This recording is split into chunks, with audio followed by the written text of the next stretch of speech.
যাচ্ছে, কেউ তো বডি পড়াচ্ছে না, সবাই তো গঙ্গার জলে ফেলে দিচ্ছে। সে কি, এই গঙ্গার জল শোধন করেই তো সারা কলকাতার পানীয় জল সাপ্লাই হচ্ছে। মিসেস গুপ্তা, মানুষ মরলে তবেই আমরা বাঁচবো। মিসেস গুপ্তা, এরা আপনার কোর্ট অর্ডার মানছে না, মানে আপনি ভোটিং এর ব্যবস্থা করুন। হ্যাঁ, জনগণের রায় নিয়ে ভোটিং করুন। আপনারা জিতলে কারখানা বন্ধ, আর মালিক জিতলে কারখানা চলেগা। পরিবেশ দূষণ মুক্ত করতে মৌলি গুপ্তাকে বিপুল ভোটে জয়ী করুন। জয় করুন, জয় করুন। আমাদের অন্নদাতা নীলেশ বাবুকে বিপুল ভোটে জয় করুন। জয় করুন, জয় করুন।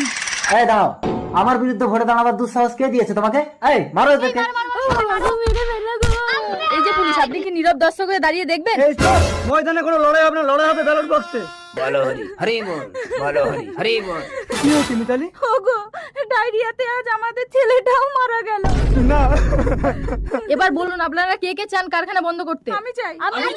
আমিও চাই। তোরা কি সব পাগল হয়ে গেলে? কারখানা না থাকলে কিন্তু সব না খেতে পেয়ে মরবি। আর কারখানা থাকলে আমরা কেউ বাঁচবো না। মৌলি গুপ্তা জিন্দাবাদ। জিন্দাবাদ, জিন্দাবাদ।